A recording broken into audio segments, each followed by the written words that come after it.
Hello friends, எல்லாருக்கும் வணக்கம். எல்லோரும் எப்படி இருக்கீங்க? இன்றைக்கி நம்ம நிக்கிஸ் கிச்சனில் பார்த்தீங்கன்னா இட்லி தோசைக்கெல்லாம் வச்சு சாப்பிட்ற மாதிரி கொஞ்சம் புதுமையான சுவையில் கொத்தமல்லி தக்காளி சட்னி எப்படி இறக்கிறதுன்னு பார்க்கலாங்க. பொதுவாக கொத்தமல்லி சட்னி வந்து நம்ம புளி சேர்த்து தான் பண்ணுவோம். இப்போது இன்றைக்கி பார்த்தீங்கன்னா அது கூடவே நம்ம தக்காளி சேர்த்து பண்ண போகிறோம். இதை சேர்த்து வந்து எப்படி வதக்கி அரைக்கலாம், எப்படி பண்ணால் டேஸ்ட் ரொம்ப நல்லாயிருக்கும் அப்படிங்கிறத டீட்டெயிலாக சொல்லியிருக்கேன். வாங்க வீடியோவில் பார்க்கலாம். சட்னிக்கு முதல்ல ஒரு கடாயில் 2 டேபிள் ஸ்பூன் ஆயில் போட்டுக்கிறேன். அடுத்ததான் 1 டேபிள் ஸ்பூன் அளவுக்கு கடலைப்பருப்பு, கூடவே 1 டேபிள் ஸ்பூன் அளவுக்கு உளுந்து பருப்பு. இது ரெண்டையும் போட்டுட்டு நல்லா பொன்னிறமாக வாசம் வர்றது வரைக்கும் இதை நல்லா வறுத்துக்கலாம்.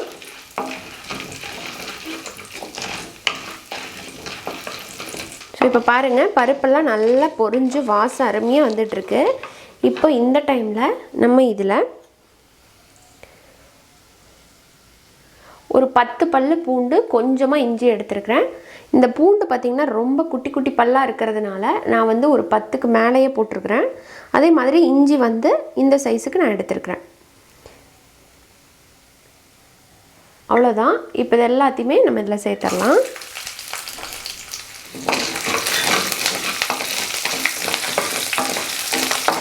லைட்டாக ஒரு வதக்குனதுக்கப்புறமா அடுத்து நம்ம இதில் சின்ன வெங்காயம் ஒரு கைப்பிடி அளவுக்கு சேர்த்துக்கலாம். சின்ன வெங்காயம் போட்டிங்கன்னா சட்னி ரொம்ப நல்ல சூப்பர் டேஸ்ட்டாக இருக்கும்.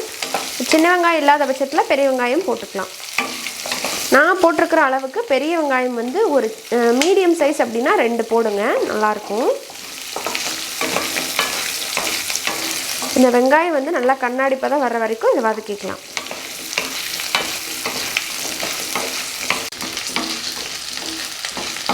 இப்போ வெங்காயம் வதங்கிட்டு இருக்கையிலேயே நம்ம இதில் 2 காஞ்ச மிளகா போட்டுக்கிறேன். கூடவே கொஞ்சமாக கருவேப்பிலையும் இந்த டைமில் போட்டு வதக்கிடலாம். மல்லித்தலை கூட நம்ம சேர்த்து போட்டோம் அப்படின்னா மல்லி வந்து சீக்கிரமாக வதங்கிடும். பட் கருவேப்பிலை கொஞ்சம் டைம் ஆகும் இல்லைங்களா? ஸோ கொஞ்சம் முன்னாடி போட்டு வதக்கினதுக்கப்புறம் நம்ம வந்து மல்லி சேர்த்துக்கலாம். இந்த மாதிரி மல்லித்தலை கூட கருவேப்பிலை, புதினா இதெல்லாமே சேர்த்து நீங்கள் அரைச்சி பாருங்கள், சூப்பராக இருக்கும் சட்னி. இதே மெத்தடில் நீங்கள் புதினா சட்னியும் பண்ணலாம். அதுவும் வந்து இட்லி, தோசை எல்லா டிஃபன் வெரைட்டிஸ்க்குமே ரொம்ப நல்லாயிருக்கும். ஈவன் தக்காளி சாதம்லாம் வைக்கிறீங்க இல்லைங்களா, அதுக்கு கூட இந்த மாதிரி கொஞ்சம் காரசாரமாக வச்சு மல்லி சட்னி, புதினா சட்னியோட சர்வ் பண்ணிங்கன்னா சூப்பராக இருக்கும். இப்போ அடுத்ததாக இதில் நம்ம சுத்தம் பண்ணி கழுவி எடுத்து வச்சுருக்கிற மல்லித்தலையை சேர்த்துக்கலாம். இது வந்து ஒரு கட்டு மல்லிங்க, அளவான கட்டு தான், ரொம்ப பெரிய கட்டெல்லாம் கிடையாது. இதை போட்டு நல்லா வதக்கிக்கலாம்.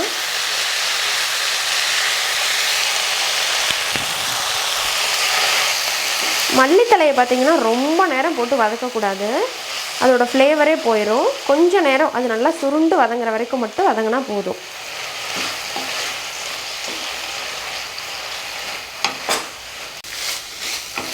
இப்போ பாருங்கள், இந்த அளவுக்கு வதக்கினா போதும்.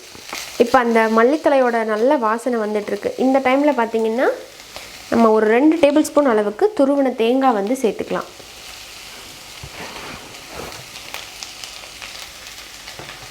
சேர்த்து சும்மா ஒரு பரட்டிட்டு நம்ம ஸ்டவ் ஆஃப் பண்ணிக்கலாம்.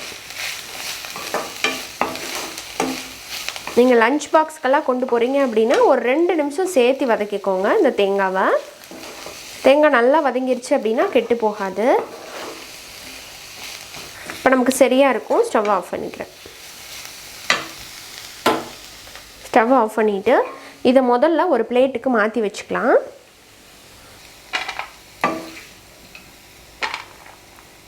இப்போ அதே கடாயில் பார்த்திங்கன்னா கொஞ்சமாக எண்ணெய் விட்டுருக்குறேன். இப்போ இதில் வந்து நம்ம தக்காளி சேர்த்துக்கலாம். நான் வந்து குட்டி சைஸ் அப்படிங்கிறதுனால 2 தக்காளி இன்றைக்கி எடுத்துருக்கிறேன். 2மே வந்து முழுசாக கட் பண்ணாமல் இந்த மாதிரி கட் பண்ணி எடுத்துருக்கிறேன். இப்போ இதை வந்து உள்ளே சேர்த்துக்கலாம். இதோடவே வந்து 2 பச்சை மிளகா வேண்டாம் அப்படின்னு நினச்சிங்கன்னா நீங்கள் காஞ்ச மிளகா வந்து முதவே நிறைய சேர்த்துக்கலாம். பட் பாதி பச்சை மிளகா பாதி காஞ்ச மிளகா சேர்த்து பண்ணும்போது டேஸ்ட் ரொம்ப நல்லாயிருக்கும். அப்புறமா இதில் இந்த சைஸுக்கு புளி ரொம்ப வேண்டாம், சும்மா கொஞ்சமாக தான் போடுறேன். பாருங்கள், இந்த அளவுக்கு தான் இருக்குது. இதையும் சேர்த்துட்டு நல்லா வதக்கி விடலாம்.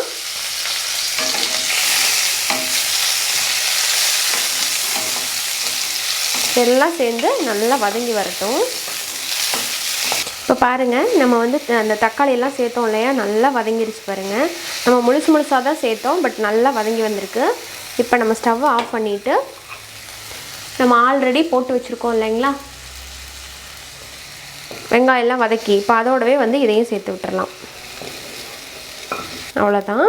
இப்போ இது வந்து கொஞ்சம் நேரம் நல்லா ஆறட்டும். ஆறுனதுக்கப்புறம் நம்ம உப்பு சேர்த்து அரைச்சிட வேண்டியதான். நான் உங்களுக்கு காமிக்கிறேன் எந்த பதத்தில் அரைக்கணும் அப்படின்ட்டு. அப்போ தான் இந்த சட்னி வந்து ரொம்ப நல்லா டேஸ்ட்டாக இருக்கும். இப்போ அது நல்லா ஆறிடுச்சு. மிக்ஸி ஜாருக்கு மாற்றிக்கலாம்.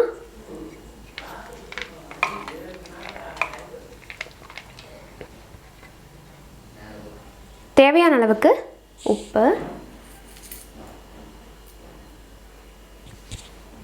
கொஞ்சமாக தண்ணி சேர்த்து இதை வந்து கொஞ்சம் தரன்னு, ரொம்ப நைஸாகவும் இல்லாமல் ரொம்ப தரன்னு இல்லாமல் கொஞ்சம் நைஸாக நம்ம இதை அரைச்சிட்டு வந்துக்கலாம். இப்போ பார்த்தீங்கன்னா சட்னி அரைச்சி எடுத்துகிட்டு வந்துட்டேன்.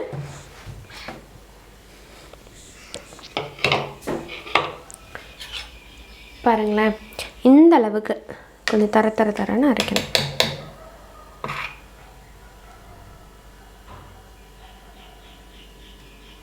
ஃபோக்கஸ். ஓகே, பார்த்தீங்களா, இந்த அளவுக்கு அரைக்கணும். ரொம்ப நைஸாக போயிடுச்சுன்னா சுத்தமாக நல்லாவே இருக்காது.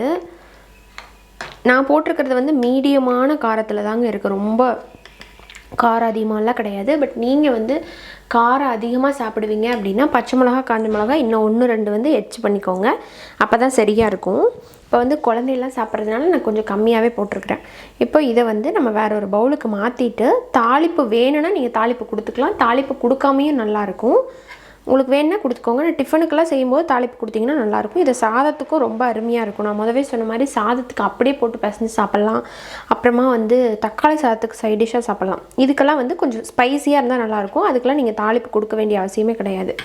இப்போ இதை வந்து வேற ஒரு பவுலுக்கு மாற்றிடுறேன். இப்போ இதுக்கு நம்ம தாளிப்பு கொடுத்துடலாம். ஒரு தாளிப்பு கரண்டியில்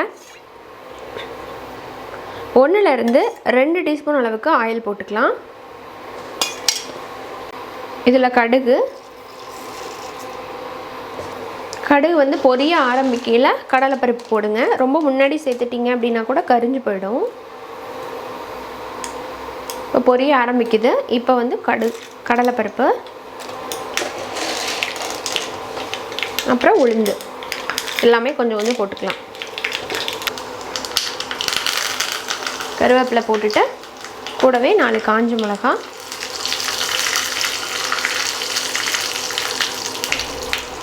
தாளிப்பு நல்லா பொரிஞ்சதுக்கப்புறமா ஸ்டவ் ஆஃப் பண்ணிவிட்டு நம்ம சட்னியில் சேர்த்துடலாம்.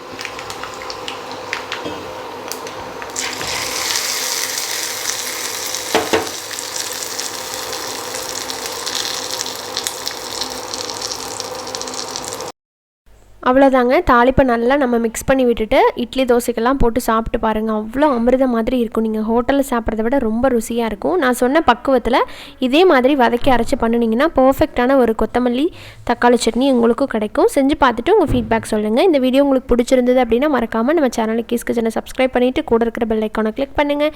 இதே மாதிரி இன்ட்ரெஸ்டான இன்னொரு ரெசிபியோடு உங்களை சீக்கிரமாக வந்து மீட் பண்ணுறேன். அது வரைக்கும் நன்றி, வணக்கம்.